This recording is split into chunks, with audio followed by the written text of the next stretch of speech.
ಪ್ರೀತಿಯುಳ್ಳ ದೇವರ ಮಕ್ಕಳೇ, ಶುಭವಾರ್ತೆ ಎಂಬ ಈ ಕಾರ್ಯಕ್ರಮವನ್ನು ವೀಕ್ಷಿಸ್ತಾ ಇರುವಂಥ ನಿಮ್ಮೆಲ್ಲರನ್ನ ದೇವರು ಧಾರಾಳವಾಗಿ ಆಶೀರ್ವಾದ ಮಾಡಲಿ. ಈ ದಿನ ಜ್ಞಾನಕ್ಕೋಸ್ಕರವಾಗಿ ಆರಿಸಿಕೊಂಡ ದೇವರ ವಾಕ್ಯ ದಾನಿಯೇಲನ ಗ್ರಂಥ 1ನೇ ಅಧ್ಯಾಯ 8ನೇ ವಾಕ್ಯ. ದಾನಿಯೇಲನು ತಾನು ರಾಜನ ಭೋಜನ ಪದಾರ್ಥಗಳನ್ನು ತಿಂದು ರಾಜನು ಕುಡಿಯುವ ದ್ರಾಕ್ಷಾರಸವನ್ನು ಕುಡಿದು ತನ್ನನ್ನು ಅಶುದ್ಧ ಮಾಡಿಕೊಳ್ಳಬಾರದೆಂದು ನಿಶ್ಚಯಿಸಿ ಕಂಚುಕಿಯರ ಅಧ್ಯಕ್ಷನಿಗೆ ನಾನು ಅಶುದ್ಧನಾಗಲಾರೆ, ಕ್ಷಮಿಸು ಎಂದು ವಿಜ್ಞಾಪಿಸಿದಾಗ, ಈ ದಿವಸ ನಾನು ನಿಮ್ಮ ಜೊತೆಯಲ್ಲಿ ಮಾತನಾಡಲಿಕ್ಕಿರುವಂಥ ವಿಷಯ ಒಳ್ಳೆಯ ತೀರ್ಮಾನಗಳು ಒಳ್ಳೆಯ ಕಾರ್ಯಗಳನ್ನು ತರುತ್ತದೆ, ಕೆಟ್ಟ ತೀರ್ಮಾನಗಳು ಕೆಟ್ಟ ಕಾರ್ಯಗಳನ್ನು ತರುತ್ತದೆ. ನಾವು ದಾನಿಯೇಲನ ಕುರಿತಾಗಿ ನಾವು ನೋಡುವಾಗ ದಾನಿಯೇಲನು ಬ್ಯಾಬಿಲೋನಿನಿಂದ ಸೆರೆ ಹಿಡಿದುಕೊಳ್ಳಲ್ಪಟ್ಟಂಥ ಒಬ್ಬ ಯುವಕನಾಗಿದ್ದನು. ಈಗ ಬ್ಯಾಬಿಲೋನ್ ದೇಶದಲ್ಲಿದ್ದಾನೆ. ಅವನ ಆ ದೇಶಕ್ಕೆ ಬಂದಾಗ ಮುಖ್ಯವಾಗಿ 2 ಕಾರ್ಯ ಅವನ ಜೀವನದಲ್ಲಿ ಬದಲಾಯಿತು. ಒಂದು, ಅವನು ವಾಸ ಮಾಡುತ್ತಾ ಇದ್ದಂಥ ಸ್ಥಳ, ಸಂಸ್ಕೃತಿ, ದೇಶ. ಮೊದಲು ಇದ್ದದ್ದು ಯೆರೂಸಲೇಮ್, ಇಸ್ರಾಯೇಲ್ ದೇಶ. ಈಗ ಅವನು ಇರೋದು ಬ್ಯಾಬಿಲೋನ್ ದೇಶ. ಬ್ಯಾಬಿಲೋನ್ ಅಂತ ಹೇಳಿದ್ರೆ ಗಲಿಬಿಲಿ ಅಥವಾ ತಾರುಮಾರು. ಗಲಿಬಿಲಿಯ ದೇಶದಲ್ಲಿ ಅವನು ಜೀವಿಸ್ತಾ ಇದ್ದಾನೆ. ಅವನಿಗೆ ಮೊದಲು ದೇವರ ಹೆಸರಿತ್ತು, ಆದರೆ ಇಲ್ಲಿ ಬಂದಾಗ ಅವನ ಹೆಸರನ್ನು ಮಾರ್ಪಡಿಸಿದರು. ಒಂದು, ದೇಶ ಬದಲಾಯಿತು, ಹೆಸರು ಬದಲಾಯಿತು, ಸಂಸ್ಕೃತಿ ಬದಲಾಯಿತು, ವಾತಾವರಣ ಬದಲಾಯಿತು. ಆದರೆ ದಾನಿಯೇಲನು ಮಾತ್ರ ಬದಲಾಗಲಿಲ್ಲ. ಅವನು ಒಳ್ಳೆಯ ತೀರ್ಮಾನವನ್ನು ತೆಗೆದುಕೊಳ್ಳುವವನಾಗಿದ್ದ. ಪ್ರೀತಿಯುಳ್ಳ ದೇವ ಮಗುವೆ, ನೀನು ಒಳ್ಳೆಯ ತೀರ್ಮಾನಗಳನ್ನು ನೀನು ತೆಗೆದುಕೊಳ್ಳುವಾಗ ಕರ್ತನು ಆ ತೀರ್ಮಾನಗಳನ್ನು ಮಾನಿಸುವಂಥವರಾಗಿದ್ದಾರೆ. ಇವತ್ತಿನ ಲೋಕ ಕೂಡ ಬಹಳ ಒಂದು ಗಲಿಬಿಲಿ ತುಂಬಿದ ಲೋಕದಲ್ಲಿ ನಾವು ಜೀವಿಸ್ತಾ ಇದ್ದೇವೆ. ದೊಡ್ಡ ಮನೆಗಳಿದೆ, ಆದರೆ ಚಿಕ್ಕ ಕುಟುಂಬವಿದೆ. ಹೆಚ್ಚು ಸಂಬಳವಿದೆ, ಕಡಿಮೆ ಸಮಾಧಾನವಿದೆ. ಚಂದ್ರಲೋಕವನ್ನೇ ಮುಟ್ಟಿ ಬಂದಿದ್ದೇವೆ, ಆದರೆ ಪಕ್ಕದ ಮನೆಯವರು ಯಾರೆಂಬುದಾಗಿ ನಮಗೆ ಗೊತ್ತಿಲ್ಲ. ಮೆಡಿಸನ್ ಜಾಸ್ತಿಯಾಗಿದೆ, ಆರೋಗ್ಯ ಕಡಿಮೆಯಾಗಿದೆ. ಡಾಕ್ಟರ್ ಕಡಿಮೆಯಾಗಿದ್ದಾರೆ, ಆದರೆ ಆಸ್ಪತ್ರೆಗಳು ಜಾಸ್ತಿಯಾಗಿದೆ. ಅಧಿಕವಾಗಿ ಓದಿದ್ದಾರೆ, ಬುದ್ಧಿ ಮಾತ್ರ ಕಡಿಮೆ ಇದೆ. ಮೋರ್ ಡಿಗ್ರಿ ಇದೆ, ಲೆಸ್ ಕಾಮನ್ ಸೆನ್ಸ್ ಇದೆ. ಅಂಥ ಒಂದು ಗಲಿಬಿಲಿಯ ಒಂದು ತಾರುಮಾರಿನ ಲೋಕದಲ್ಲಿ ನಾವು ಜೀವಿಸ್ತಾ ಇದ್ದೇವೆ. ಇದರ ಮಧ್ಯದಲ್ಲಿ ದಾನಿಯೇಲನು ಏನು ಮಾಡುತ್ತಾ ಇದ್ದಾನಂತ ಹೇಳಿದ್ರೆ, ಅವನು ಒಂದು ತೀರ್ಮಾನವನ್ನು ತೆಗೆದುಕೊಳ್ಳುತ್ತಾ ಇದ್ದಾನೆ. ತಿರುಗಿ ಆ ವಾಕ್ಯ ಭಾಗಕ್ಕೆ ನಾನು ಬರುತ್ತೇನೆ. ದಾನಿಯೇಲನ ಗ್ರಂಥ 1ನೇ 8ನೇ ವಾಕ್ಯ. ದಾನಿಯೇಲನು ಒಂದು ತೀರ್ಮಾನವನ್ನು ತೆಗೆದುಕೊಳ್ಳುತ್ತಾ ಇದ್ದಾನೆ. ತನ್ನನ್ನು ಅಶುದ್ಧ ಮಾಡಿಕೊಳ್ಳುವುದಿಲ್ಲ. ಅವನು ಒಂದು ಉತ್ತಮವಾದಂಥ ಒಂದು ಅಧಿಕಾರಕ್ಕಾಗಿ, ಕೆಲಸಕ್ಕಾಗಿ ಆಯ್ಕೆ ಮಾಡಲ್ಪಟ್ಟಿದ್ದಾನೆ. ಏನಂತ ಹೇಳಿದ್ರೆ, ರಾಜನು ತಿಂದು ಕುಡಿಯುವಂಥ ಆಹಾರ ಅವನಿಗೆ ಪೂರೈಸಲ್ಪಡ್ತಾ ಇದೆ. ಆದರೆ ದಾನಿಯೇಲನು ಅದನ್ನು ಬೇಡ ಎಂಬುದಾಗಿ ಹೇಳುತ್ತಿದ್ದಾನೆ. ನನ್ನನ್ನು ನಾನು ಪರಿಶುದ್ಧವಾಗಿ ಕಾಪಾಡಿಕೊಳ್ಳಬೇಕು, ನಾನು ಅಶುದ್ಧವಾದದನ್ನು ಮುಟ್ಟುವುದಿಲ್ಲ ಎಂಬುದಾಗಿ ಅವನು ಹೇಳುತ್ತಿದ್ದಾನೆ. ನಾವು ನೋಡುವುದಾದರೆ ದಾನಿಯೇಲನು ಒಬ್ಬ ತೀರ್ಮಾನ ತೆಗೆದುಕೊಳ್ಳುವಂಥ ಭಕ್ತನಾಗಿದ್ದ. ಅವನ ದೇಶ, ಅವನ ಹೆಸರು ಬದಲಾದರೂ ದೇವರಿಗೋಸ್ಕರವಾಗಿ ಬಾಳುವಂಥ ಅವನ ಶೈಲಿ ಬದಲಾಗಲಿಲ್ಲ. ಇವತ್ತು ಅನೇಕರ ಹೆಸರು ಬದಲಾದರೂ ಅವರ ಜೀವಿತ ಬದಲಾಗುತ್ತಾ ಇಲ್ಲ. ಬಹಳ ವಿಪರ್ಯಾಸ. ಹೆಸರಿಗೆ ಒಂದು ವ್ಯತ್ಯಾಸ ಉಂಟಾಗುವಂಥದ್ದಲ್ಲ, ನಮ್ಮ ಜೀವಿತಕ್ಕೆ ಒಂದು ವ್ಯತ್ಯಾಸವನ್ನು ಉಂಟು ಆಗಬೇಕು. ಕೆಲವರು ಹೇಳಬಹುದು, ಪಾಸ್ಟರ್, ನಾನು ಇರುವುದು ಬ್ಯಾಬಿಲೋನ್, ಹೇಗೆ ಪರಿಶುದ್ಧಲಾಗಿ ಜೀವಿಸಲು ಸಾಧ್ಯ?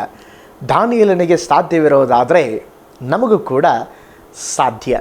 ಕೆಲವರು ಹೇಳ್ತಾರೆ, ಪಾಸ್ಟರ್, ನಾನು ಕೆಲಸ ಮಾಡುವ ಸ್ಥಳದಲ್ಲೇ ನಾನು ಸುಳ್ಳು ಹೇಳಬೇಕಾಗುತ್ತೆ, ಸುಳ್ಳು ಹೇಳ್ತಾರೆ, ಲಂಚ ತೆಗೆದುಕೊಳ್ತಾರೆ, ನಾನು ಲಂಚ ತೆಗೆದುಕೊಳ್ತೇನೆ, ಲೋಕದಲ್ಲಿ ಇದ್ದೇನೆ, ಆದರೆ ಲೋಕದ ಪ್ರಕಾರ ಜೀವಿಸ್ತೇನೆ ಅನ್ನುವ ಬದಲಾಗಿ ಅನ್ನುವುದಕ್ಕೆ ದೇವ ಮಕ್ಕಳಿಗೆ ಬರುವುದಿಲ್ಲ.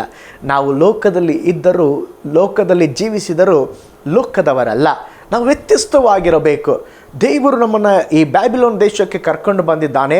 ಆದ್ದರಿಂದ ಈ ಸಂಸ್ಕೃತಿ ಏನು ಹೇಳುತ್ತದೋ, ಇವರು ಏನು ಪಾಪ ಮಾಡಲಿಕ್ಕೆ ಹೇಳ್ತಾರೋ ಅದನ್ನು ನಾನು ಮಾಡ್ತೇನೆ, ಇದು ಕರ್ತನ ಚಿತ್ತವಾಗಿದೆ ಎಂಬುದಾಗಿ ದಾನಿಯೇಲ ಹೇಳಲಿಲ್ಲ.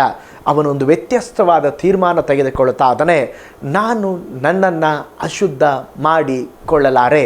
ನೋಡ್ರಿ, ಕೆಸರಿನ ಒಳಗೆ ಕಮಲದ ಹೂವಿರುತ್ತದೆ, ಆದರೆ ಆ ಕೆಸರು ಆ ಕಮಲದ ಹೂವನ್ನು ಆಕರ್ಷಿಸುವುದಿಲ್ಲ. ಆ ಕೆಸರಿನ ಒಳಗಡೆ ಇದ್ದರೂ ಕೂಡ ಆ ಕಮಲದ ಹೂವು ಅದು ಬಹಳ ಪರಿಶುದ್ಧವಾಗಿರುತ್ತದೆ. ಅದೇ ವಿಧದಲ್ಲಿ ದೇವರು ನಮ್ಮನ್ನು ಈ ಲೋಕದಲ್ಲಿ ಇಟ್ಟಿದ್ದಾರೆ. ನಾವು ಆ ಕೆಸರು ಕಮಲದ ಹಾಗೆ ಈ ಲೋಕದಲ್ಲಿ ನಾವು ಪ್ರತ್ಯೇಕಿಸಲ್ಪಟ್ಟವರಾಗಿ ನಾವು ಜೀವಿಸಬೇಕು. ಆದರೆ ನಾವು ತೀರ್ಮಾನ ತೆಗೆದುಕೊಳ್ಳಬೇಕಾದಂಥ ಸಂದರ್ಭದಲ್ಲಿ ತೀರ್ಮಾನವನ್ನು ತೆಗೆದುಕೊಳ್ಳಬೇಕು. ದಾನಿಯೇಲನು ಒಂದು ಒಳ್ಳೆಯ ತೀರ್ಮಾನವನ್ನು ತೆಗೆದುಕೊಳ್ಳುತ್ತಾ ಅದನ್ನೇ ನೋಡಿ. ಅವನ ತೀರ್ಮಾನ ತೆಗೆದುಕೊಂಡ ಮೇಲೆ ಅವನ ಜೀವಿತದಲ್ಲಿ ಏನಾಯಿತು ಎಂಬುದಾಗಿ ನೋಡುವಾಗ, ದಾನಿಯೇಲನು ರಾಜನು ಕೆಲವು ಸಾರಿ ಮಧುಪಾನದ ಆಹಾರವನ್ನು ಕೊಡುತ್ತಿದ್ದರು, ದ್ರಾಕ್ಷಾರಸವನ್ನು ಕೊಡುತ್ತಾ ಇದ್ದರು. ಅದು ಅವನ ಜೀವಿತವನ್ನು ಹಾಳು ಮಾಡುವುದಾಗಿತ್ತು, ಅಪರಿಶುದ್ಧಗೊಳಿಸುವಂಥದ್ದಾಗಿತ್ತು. ಆದ್ದರಿಂದ ದಾನಿಯೇಲನು ಹೇಳ್ತಾ ಇದ್ದಾನೆ, ನನ್ನನ್ನು ನಾನು ಅಪರಿಶುದ್ಧವಾಗಿ ಮಾಡಿಕೊಳ್ಳುವುದಿಲ್ಲ ಎಂಬುದಾಗಿ ಒಂದು ತೀರ್ಮಾನವನ್ನು ತೆಗೆದುಕೊಳ್ಳುತ್ತಾ ಇದ್ದಾನೆ. ಪ್ರೀತಿಯುಳ್ಳ ದೇವ ಮಗುವೇ, ತೆಗೆದುಕೊಳ್ಳುವಂಥ ತೀರ್ಮಾನ ಬಹಳ ಮುಖ್ಯವಾದದ್ದು. ಒಳ್ಳೆಯ ತೀರ್ಮಾನ ಒಳ್ಳೆಯದನ್ನು ತರುತ್ತದೆ, ಕೆಟ್ಟ ತೀರ್ಮಾನ ಕೆಟ್ಟದನ್ನು ತರುತ್ತದೆ. ನೋಡಿ, ಕೆಲವು ಭಕ್ತರು ಬೈಬಲಲ್ಲಿ ನಾವು ನೋಡುವಾಗ ಕೆಟ್ಟ ತೀರ್ಮಾನವನ್ನು ತೆಗೆದುಕೊಂಡರು. ರೂತಳ ಪುಸ್ತಕ 1ನೇ ಅಧ್ಯಾಯ 1ರಿಂದ 5ನೇ ವಾಕ್ಯದಲ್ಲಿ ನಾವು ನೋಡುತ್ತೇವೆ, ನ್ಯಾಯಸ್ಥಾಪಕರು ಆಳುತ್ತಾ ಇದ್ದ ದೇಶದಲ್ಲಿ ಒಂದು ಬರ ಬಂತು. ಆಗ ಯಹೂದ ಪ್ರಾಂತ್ಯದ ಒಬ್ಬ ಬೆತ್ಲೆಹೇಮನೊಬ್ಬನು ತನ್ನ ಹೆಂಡತಿ ಇಬ್ಬರು ಕುಮಾರರ ಸಹಿತವಾಗಿ ಮೋವಾಬ್ ದೇಶದಲ್ಲಿ ಹೊರಡುತ್ತಾ ಇದ್ದಾರೆ. ಇದ್ದದ್ದು ಬೆತ್ಲೆಹೇಮ್ ಪಟ್ಟಣ, ಹೋಗ್ತಾ ಇರೋದು ಮೋವಾಬ್ ದೇಶ. ಬೆತೆಲ್ ಪಟ್ಟಣ ಅಂತ ಹೇಳಿದ್ರೆ ರೊಟ್ಟಿಯ ಮನೆ ಎಂಬುದಾಗಿ ಅರ್ಥ. ಆದರೆ ಬೈಬಲ್ ಹೇಳ್ತದೆ, ನೀವು ಆ ವಾಕ್ಯ ಭಾಗವನ್ನು ಓದಿದರೆ ಗೊತ್ತಾಗ್ತದೆ, ಅವರು ಯಾವಾಗ ಮೋವಾಬ್ ದೇಶದಲ್ಲಿ ಕಾಲಿಟ್ಟರೋ ಅಲ್ಲಿ ಗಂಡ ತೀರಿ ಹೋದ, ಇಬ್ಬರು ಮಕ್ಕಳಿಗೆ ಅಲ್ಲೇ ಮದುವೆ ಮಾಡ್ತಾರೆ, ಇಬ್ಬರು ಮಕ್ಕಳು ತೀರಿ ಹೋದರು. 10 ವರ್ಷದ ಒಳಗಡೆ ಗಂಡ ಮಕ್ಕಳು ಎಲ್ಲವನ್ನ ಕಳ್ಕೊಂಡು ಅವರ ಜೀವಿತದಲ್ಲಿ ಏನು ಇಲ್ಲದವರಾಗಿ ಮಾರ್ಪಡಿಸಿದರು. ಯಾಕೆ ಗೊತ್ತಾ? ಅವರು ತೆಗೆದುಕೊಂಡಂಥ ಒಂದು ಕೆಟ್ಟ ತೀರ್ಮಾನ. ಒಂದು ಬರಗಾಲ ಬಂದಿತ್ತು, ಕ್ಷಾಮಕಾಲ ಬಂದಿತ್ತು, ಜೀವಿಸುವುದಕ್ಕೆ ಕಷ್ಟವಾಗಿತ್ತು. ಆದರೆ ಅವರು ತೀರ್ಮಾನ ಏನು ತಗೊಂಡ್ರಂದರೆ, ನಾವು ಮೋವಾಬ್ ದೇಶಕ್ಕೆ ಹೋಗೋಣ. ಆ ಒಂದು ಕೆಟ್ಟ ತೀರ್ಮಾನ ಅವರ ಜೀವಿತದಲ್ಲಿ ಒಂದು ಕೆಟ್ಟ ಪರಿಣಾಮವನ್ನು ಉಂಟು ಮಾಡುತ್ತದೋ. ಆ ಸಮಯದಲ್ಲಿ ನಹೋಮಿ ತಿರುಗಿ ಏನು ಹೇಳ್ತಾ ಇದ್ದಾಳಂದರೆ, ಅವಳಿಗೆ ಸುದ್ದಿ ಬರ್ತಾ ಇದೆ, ಬೆತ್ಲೆಹೇಮ್ ಪಟ್ಟಣದಲ್ಲಿ ಇರುವಂಥ ಜನರೆಲ್ಲ ಬಹಳ ಆಶೀರ್ವದಿಸಲ್ಪಟ್ಟಿದ್ದಾರೆ ಎಂಬಂಥ ಸುದ್ದಿಯನ್ನು ಕೇಳಿದಾಗ ನಹೋಮಿ ತಿರುಗಿ ತೀರ್ಮಾನ ತೆಗೆದುಕೊಳ್ತಾ ಇದ್ದಾಳೆ, ತಿರುಗಿ ನಾವು ಬೆತ್ಲೆಹೇಮ್ಗೆ ಹೋಗೋಣ. ಬೈಬಲ್ ಹೇಳ್ತದೆ, ತಿರುಗಿ ಅವರು ಹೋದಾಗ ಅವನ ಜೊತೆಯಲ್ಲಿ ಒಬ್ಬ ಸೊಸೆ ಕೈ ಬಿಟ್ಟು ಹೋದಳು, ಒಬ್ಬ ಸೊಸೆ ಅವಳ ಜೊತೆಯಲ್ಲಿ ಹೋದಳು. ನಂತರ ಅವರು ಬೆತ್ಲೆಹೇಮ್ಗೆ ಹೋದಾಗ ಬೈಬಲ್ ಹೇಳ್ತದೆ, ತಿರುಗಿ ಅವರ ಕಳ್ಕೊಂಡಿದ್ದಂಥ ಸಮಾಧಾನ, ಕಳೆದುಕೊಂಡಂಥ ಎಲ್ಲ ಕಾರ್ಯಗಳಲ್ಲಿ ದೇವರು ತಿರುಗಿ ಒಂದು ಒಳ್ಳೆಯ ಒಂದು ಐಶ್ವರ್ಯವನ್ನು, ಒಳ್ಳೆಯ ಘನತೆಯನ್ನು, ಅವರಿಗೆ ಬೇಕಾದಂಥ ಎಲ್ಲ ಕಾರ್ಯಗಳನ್ನು ಆ ಪಟ್ಟಣದಲ್ಲಿ ದೇವರು ಒದಗಿಸಿದರು. ಕೆಟ್ಟ ತೀರ್ಮಾನ, ಅವರು ಬೆತ್ಲೆಹೇಮ್ ಪಟ್ಟಣವನ್ನು ಬಿಟ್ಟು ಹೋಗಿದ್ದು, ಒಳ್ಳೆಯ ತೀರ್ಮಾನ ಬೆತ್ಲೆಹೇಮ್ಗೆ ತಿರುಗಿ ಬಂದದ್ದು. ತಿರುಗಿ ನೋಡ್ರಿ, ನಾವು ಹೊಸ ಒಡಂಬಡಿಕೆಯಲ್ಲಿ ಬರುವಾಗ ಕೆಟ್ಟ ಕುಮಾರ, ತಪ್ಪಿ ಹೋದ ಮಗನ ಕುರಿತಾಗಿ ನಾವು ಕಥೆ ಕೇಳಿದ್ದೇವೆ. ಅವನು ಒಂದು ತೀರ್ಮಾನವನ್ನು ತೆಗೆದುಕೊಳ್ಳುತ್ತಾ ಅದನ್ನು, ಏನು ಒಂದು ಕೆಟ್ಟ ತೀರ್ಮಾನ, ಅಪ್ಪ ನನ್ನ ಆಸ್ತಿ ಕೊಡು. ಬಿಸ್ನೆಸ್ಗಾಗಿ ಅಲ್ರಿ, ಅದನ್ನು ಹಾಳು ಮಾಡುವುದಕ್ಕಾಗಿ ನನ್ನ ಆಸ್ತಿ ಕೊಡು. ಆದರೆ ಬೈಬಲ್ ಹೇಳ್ತದೆ, ತಂದೆ ಅವನ ತೀರ್ಮಾನದ ಪ್ರಕಾರ ಅವನು ಕೊಟ್ಬಿಟ್ರಂತೆ. ಕೆಲವು ಸಾರಿ ನಾವು ಕೂಡ ಹಾಗೆ ತಂದೆಯಾದ ದೇವರ ಬಳಿಯಲ್ಲಿ ಕೇಳುವಾಗ ಅವರು ಕೊಟ್ಬಿಡ್ತಾರೆ. ಬೈಬಲ್ ಹೇಳ್ತದೆ, ಅವನು ಲೂಕ 15ನೇ ಅಧ್ಯಾಯ 13ನೇ ವಾಕ್ಯ ಹೇಳ್ತದೆ, ಅವನು ದೂರ ದೇಶಕ್ಕೆ ಹೋಗಿ ಅಲ್ಲಿ ಪಟ್ಟಿಂಗನಾಗಿ ಬದುಕಿ ತನ್ನ ಆಸ್ತಿಯನ್ನೆಲ್ಲ ಸೂರ್ಯ ಮಾಡಿಬಿಟ್ನಂತೆ. ಕೆಟ್ಟ ಕುಮಾರನ ತೀರ್ಮಾನ ಕೆಟ್ಟ ಕಾರ್ಯ ನಡೆಸ್ತು. ಎಲ್ಲಿ ಗೊತ್ತಾ? ಹಂದಿ ಮೇಯಿಸುವುದಕ್ಕೆ ನಡೆಸ್ತ್ರಿ. ನೆಕ್ಸ್ಟು ಹಂದಿ ತಿನ್ನುವ ಆಹಾರವನ್ನು ತಿನ್ಲಿಕ್ಕೆ ಹೋಗ್ತಾನೆ. ಅದಕ್ಕೂ ಕೂಡ ಓನರು ಹಂದಿ ತಿನ್ನುವ ಆಹಾರ ನೀನು ತಿಂತಿ ಅಂತೇಳಿ ಅವನಿಗೆ ಹೊಡಿತಾ ಇದ್ದಾನೆ. ನೋಡಿ, ಅವನ ಕೆಟ್ಟ ತೀರ್ಮಾನ ಅವನ ಜೀವಿತದಲ್ಲಿ ಕೆಟ್ಟ ಕಾರ್ಯಗಳನ್ನು ತಂದಿತ್ತು. ಅದೇ ಕೆಟ್ಟ ಕುಮಾರ ಈಗ ಒಳ್ಳೆ ತೀರ್ಮಾನವನ್ನು ತೆಗೆದುಕೊಳ್ತಾ ಇದ್ದಾನೆ. ನಾನು ಯಾಕೆ ಇಲ್ಲಿ ಸಾಯಬೇಕು, ನನ್ನ ಅಪ್ಪ ನನ್ನ ಮಗನಾಗಿ ಸ್ವೀಕರಿಸಲಿದ್ದರೂ ಪರವಾಗಿಲ್ಲ, ನಾನು ಏನು ಮಾಡ್ತಾನೆ, ಅಪ್ಪನ ಮನೆಗೆ ತಿರುಗಿ ಬರ್ತಾನೆ ಎಂಬುದಾಗಿ, ತಂದೆಯ ಮನೆಗೆ ತಿರುಗಿ ಬರ್ತೇನೆ ಎಂಬುದಾಗಿ ಅವನು ತಿರುಗಿ ಒಂದು ಒಳ್ಳೆಯ ತೀರ್ಮಾನವನ್ನು ತೆಗೆದುಕೊಂಡು ತಂದೆಯ ಬಳಿ ಬರ್ತಾ ಇದ್ದಾನೆ. ಬೈಬಲ್ ಹೇಳ್ತದೆ, ಅವನು ಒಳ್ಳೆ ತೀರ್ಮಾನವನ್ನು ತೆಗೆದುಕೊಂಡು ತಂದೆಗೆ ಹತ್ತಿರ ಬಂದಾಗ ಅವನನ್ನು ಸನ್ಮಾನಿಸಿ ವಸ್ತ್ರವನ್ನು ಧಾರಣೆ ಮಾಡಿ ಅವನಿಗೆ ಒಂದು ಒಳ್ಳೆಯ ಔತಣವನ್ನು ತಂದೆ ಮಾಡಿದರು. ನೋಡ್ರಿ, ಅವನ ಒಂದು ಕೆಟ್ಟ ತೀರ್ಮಾನ ಕೆಟ್ಟದ್ದನ್ನು ತಂದಿತು, ಒಳ್ಳೆಯ ತೀರ್ಮಾನ ಒಳ್ಳೆಯದನ್ನು ತಂದಿತು.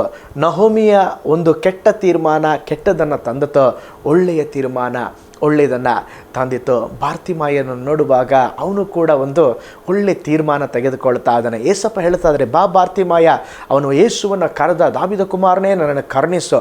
1 ಸಾರಿ 2 ಸಾರಿ 3 ಸಾರಿ ಕರೆದಾಗ ಏಸಪ್ಪ ಹೇಳಿದ್ರು, ನನ್ನ ಹತ್ರ ಬಾ.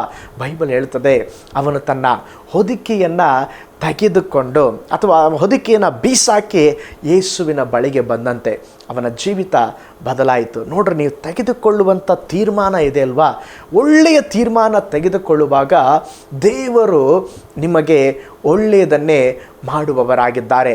ಆದ್ದರಿಂದ ಪ್ರೀತಿಯುಳ್ಳ ದೇವ ಮಕ್ಕಳೇ, ಕೆಟ್ಟ ತೀರ್ಮಾನವನ್ನು ತೆಗೆದುಕೊಳ್ಳಬೇಡ್ರಿ. ಕೆಲವರು ತಮ್ಮ ಮದುವೆಯ ಕುರಿತಾಗಿ, ವಿವಾಹದ ಕುರಿತಾಗಿ, ಕೆಲಸದ ಕುರಿತಾಗಿ ಕೆಟ್ಟ ತೀರ್ಮಾನವನ್ನು ತೆಗೆದುಕೊಂಡು ಇವತ್ತು ಅವರ ಜೀವಿತದಲ್ಲಿ ಬಾಧೆ ಪಡುತ್ತಾ ಇದ್ದಾರೆ. ಪ್ರೀತಿಯುಳ್ಳ ದೇವ ಮಗುವೇ, ನಿಮ್ಮ ಜೀವಿತದಲ್ಲಿ ಒಳ್ಳೆ ತೀರ್ಮಾನವನ್ನು ತೆಗೆದುಕೊಳ್ಳ್ರಿ. ವಾಕ್ಯಕ್ಕನುಸಾರವಾಗಿರುವ ತೀರ್ಮಾನವನ್ನು ತೆಗೆದುಕೊಳ್ಳ್ರಿ. ಇವರ ಮಾತನ್ನು ಕೇಳಿಕೊಂಡು ನೀವು ತೀರ್ಮಾನವನ್ನು ತೆಗೆದುಕೊಳ್ಳಬೇಡ್ರಿ. ಆದರೆ ಒಳ್ಳೆಯ ತೀರ್ಮಾನ ನಿಮಗೆ ಒಳ್ಳೆಯದನ್ನು ಮಾಡ್ತದೆ. ಬೈಬಲ್ ಹೇಳ್ತದೆ, ದಾನಿಯೇಲ ಒಳ್ಳೆಯ ತೀರ್ಮಾನವನ್ನು ತೆಗೆದುಕೊಂಡ ಮೇಲೆ ಅದೇ ಅಧ್ಯಾಯ 9ನೇ ವಾಕ್ಯ ಹೇಳ್ತದೆ, ದಾನಿಯೇಲ 1:9, ದೇವರು ಕಂಚುಕಿಯ ಅಧ್ಯಕ್ಷನ ಮನಸ್ಸಿನಲ್ಲಿ ಕನಿಕರ ದಯೆಯನ್ನು ಹುಟ್ಟಿಸಿದರಂತೆ. ಯಾವಾಗ? ತೀರ್ಮಾನ ತೆಗೆದುಕೊಳ್ಳುವ ಮುಂಚೆ ಅಲ್ಲ, ತೆಗೆದುಕೊಂಡ ಮೇಲೆ. ಈಗ ಅವ್ರನ್ನ ಪರೀಕ್ಷೆ ಮಾಡ್ತಾ ಇದ್ದಾರೆ, ಅವರಿಗೆ ಸಸ್ಯಾಹಾರಿ ಊಟವನ್ನು ಕೊಡ್ತಾ ಇದ್ದಾರೆ. 10 ದಿವಸ ನಿಮಗೆ ಟೈಮ್ ಅಂಥೇಳಿ ಅವನ ಮನಸ್ಸಿನಲ್ಲಿ ದೇವರು ಒಂದು ಕನಿಕರ ದಯೆಯನ್ನು ಹುಟ್ಟಿಸಿದರು. ಬೈಬಲ್ ಹೇಳ್ತದೆ, 10 ದಿವಸಗಳ ಆದ ಮೇಲೆ, ಅದೇ ದಾನಿಯೇಲನ ಗ್ರಂಥ 1ನೇ ಅಧ್ಯಾಯ 15ನೇ ವಾಕ್ಯ ಹೇಳ್ತದೆ, ಅವರು 10 ದಿನಗಳ ಆದ ಮೇಲೆ ರಾಜನು ಊಟ ಮಾಡುತ್ತಾ ಇದ್ದ ಆ ಸಕಲ ಯುವಕರುಗಳಿಗಿಂತ ಈ ಯುವಕರು ಬಹಳ ಸುಂದರವಾಗಿಯೂ ಪುಷ್ಟರಾಗಿಯೂ ಕಂಡ್ರಂತೆ. ನೋಡಿ, ಆ ತೀರ್ಮಾನದ ಫಲಿತಾಂಶ ಅದೇ ಅಧ್ಯಾಯ 1ನೇ ಅಧ್ಯಾಯ 17ನೇ ವಾಕ್ಯ ಓದೋಣ. ಹೀಗಿರಲು ದೇವರು ಆ 4 ಮಂದಿ ಯುವಕರಿಗೆ ಸಕಲ ಶಾಸ್ತ್ರಗಳಲ್ಲಿಯೂ ವಿದ್ಯೆಗಳಲ್ಲಿಯೂ ಜ್ಞಾನ ವಿವೇಕಗಳನ್ನು ದಯಪಾಲಿಸಿದನು. ದಾನಿಯೇಲನು ಸಮಸ್ತ ಸ್ವಪ್ನಗಳನ್ನು ದಿವ್ಯ ದರ್ಶನಗಳನ್ನು ಗ್ರಹಿಸುವುದರಲ್ಲಿ ಪ್ರವೀಣನಾದನು. ರಾಜನು ನೇಮಿಸಿದ ಕಾಲವು ಕಳೆದು ಯುವಕರ ಸನ್ನಿಧಿಗೆ ತರತಕ್ಕ ಸಮಯವು ಬಂದಾಗ, ಬೈಬಲ್ ಹೇಳ್ತದೆ 19ನೇ ವಾಕ್ಯ ನೋಡ್ರಿ, ಆ ಸಮಸ್ತ ಯುವಕರಲ್ಲಿ ದಾನಿಯೇಲ, ಹನನ್ಯ, ಮಿಶಾಯೇಲ್, ಅಜರ್ಯ ಇವರ ಹಾಗೆ ಯಾರು ಕಂಡು ಬರಲಿಲ್ಲ. ನಿಮ್ಮ ಒಂದು ತೀರ್ಮಾನ ನಿಮ್ಮ ಜೀವಿತವನ್ನೇ ರೂಪಿಸಬಹುದು ಅಥವಾ ನಿಮ್ಮ ಜೀವಿತವನ್ನೇ ಹಾಳು ಕೆಡವಬಹುದು. ಇವರ ಒಂದು ತೀರ್ಮಾನ, ಬೈಬಲ್ ಹೇಳ್ತದೆ, ಆ ದೇಶದಲ್ಲಿ ಇರುವಂಥ ಜೋಯಿಸರಿಗಿಂತಲೂ ಮಂತ್ರವಾದಿಗಿಂತಲೂ 10ರಷ್ಟಾಗಿ ನಿಪುಣರಾಗಿ ಕಂಡರು. ಅವರು ತೆಗೆದುಕೊಂಡ ಒಂದು ತೀರ್ಮಾನ ಅವರ ಜೀವಿತದಲ್ಲಿ ಆಶೀರ್ವಾದದ ಮಳೆ ಸುರಿಸಲಿಕ್ಕೆ ಪ್ರಾರಂಭವಾಯಿತು. ಅವರು ಕೂಡ ನೆನೆಸಿ ನೋಡಿಲ್ಲ, ಅಷ್ಟು ಉನ್ನತವಾದ ಹಂತದಲ್ಲಿ ದೇವರು ಅವರನ್ನು ಕೊಂಡೊಯ್ದರು. ಪ್ರೀತಿಯುಳ್ಳ ದೇವ ಮಗುವೇ, ಇವತ್ತು ನೀನು ಯಾವ ತೀರ್ಮಾನವನ್ನು ತೆಗೆದುಕೊಳ್ತಾ ಇದೆಯಾ? ಒಂದು ಒಳ್ಳೆಯ ತೀರ್ಮಾನವನ್ನು ತೆಗೆದುಕೊಳ್ಳ್ರಿ. ಕರ್ತನು ನಿಮಗೆ ಒಳ್ಳೆಯ ಕಾರ್ಯಗಳನ್ನು ಮಾಡ್ತಾರೆ. ಕೆಲವರೆಲ್ಲ ಈಗ ಕೊರಗ್ತಾ ಇರ್ಬೋದು, ಹೌದು ಪಾಸ್ಟರ್, ನಾನೊಂದು ಕೆಟ್ಟ ತೀರ್ಮಾನ ತೆಗೆದುಕೊಂಡು ಬಿಟ್ಟೆ, ನಾನು ಮಾಡಬಾರ್ದಾಗಿತ್ತು, ಮಾಡಿಬಿಟ್ಟೆ, ಅದನ್ನು ನನ್ನ ಜೀವಿತದಲ್ಲಿ ಅನುಮತಿಸಿಬಿಟ್ಟೆ ಪಾಸ್ಟರ್, ನಾನು ಬಹಳ ನೋವಿನಲ್ಲಿದ್ದೇನೆ. ಪರವಾಗಿಲ್ಲ, ತಿರುಗಿ ದೇವರ ಹತ್ರ ಬನ್ನಿರಿ. ನಾವು ದೇವರ ಹತ್ರ ಬಂದು ತಿರುಗಿ ಒಪ್ಪಿಸಿಕೊಟ್ಟು, ಕರ್ತನೇ ನಿನ್ನ ಚಿತ್ತ ನನ್ನ ಜೀವಿತದಲ್ಲಿ ನೆರವೇರಲಿ ಎಂಬುದಾಗಿ ಹೇಳ್ರಿ. ಕರ್ತನು ತಿರುಗಿ ನಿಮ್ಮನ್ನು ಪುನಃಸ್ಥಾಪಿಸುತ್ತಾರೆ. ಕರ್ತನು ನಿಮ್ಮನ್ನು ತಿರುಗಿ ಬಲಪಡಿಸ್ತಾರೆ. ತಿರುಗಿ ಕೊನೆಯದಾಗಿ ನಾನು ಹೇಳ್ತೇನೆ, ಒಳ್ಳೆಯ ತೀರ್ಮಾನಗಳು ಒಳ್ಳೆಯದನ್ನು ತರುತ್ತದೆ, ಕೆಟ್ಟ ತೀರ್ಮಾನವು ಕೆಟ್ಟದ್ದನ್ನು ತರುತ್ತದೆ.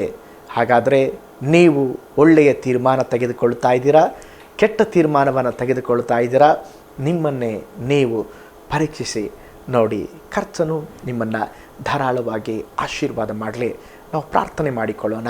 ಪರಲೋಕದಲ್ಲಿ ವಾಸ ಮಾಡುವಂಥ ನಮ್ಮ ತಂದೆಯಾದ ದೇವರೇ, ನೀನು ಒಳ್ಳೆಯ ದೇವರು. ನಿನಗೋಸ್ಕರವಾಗಿ ನಿಲ್ಲುವುದಕ್ಕೆ, ನಿನಗೋಸ್ಕರವಾಗಿ ಜೀವಿಸುವುದಕ್ಕೆ ತೀರ್ಮಾನವನ್ನು ತೆಗೆದುಕೊಳ್ಳುವ ಜನರನ್ನು ನೀನು ಘನಪಡಿಸುವ ದೇವರು. ಒಂದು ಪರಿಶುದ್ಧತೆಗಾಗಿ ತೀರ್ಮಾನ, ನಿನಗಾಗಿ ಜೀವಿಸುವುದಕ್ಕಾಗಿ ಒಂದು ತೀರ್ಮಾನ ತೆಗೆದುಕೊಳ್ಳುವುದಕ್ಕೆ ನಮ್ಮೆಲ್ಲರಿಗೆ ಸಹಾಯ ಮಾಡಿರಿ. ನಮ್ಮ ಜೀವಿತದಲ್ಲಿ ಒಂದು ವೇಳೆ ಅಪ್ಪ ದೇವರೇ ನಿಮ್ಮ ಚಿತ್ತ ಇಲ್ಲ ಎಂಬುದಾಗಿ ಗೊತ್ತಿದ್ದರೂ ನಾವು ಕೆಲವು ಸಾರಿ ತಪ್ಪಾದ ತೀರ್ಮಾನ ತೆಗೆದುಕೊಂಡಿದ್ದರೆ ನಮ್ಮನ್ನು ಮನ್ನಿಸು ಸ್ವಾಮಿ. ದೇವರೇ, ನಮ್ಮನ್ನು ಕ್ಷಮಿಸು ಸ್ವಾಮಿ. ತಿರುಗಿ ನಮಗೆ ಸಹಾಯ ಮಾಡಿರಿ. ಯೇಸುವಿನ ಹೆಸರಿನಲ್ಲಿ ತಂದೆಯೇ, ಆಮೇನ್. Price the lord. ಕರ್ತನು ನಿಮ್ಮೆಲ್ಲರನ್ನ ಧಾರಾಳವಾಗಿ ಆಶೀರ್ವಾದ ಮಾಡಲಿ. ಮೈ ಗಾಡ್ ಬ್ಲೆಸ್ ಯು ಆಲ್.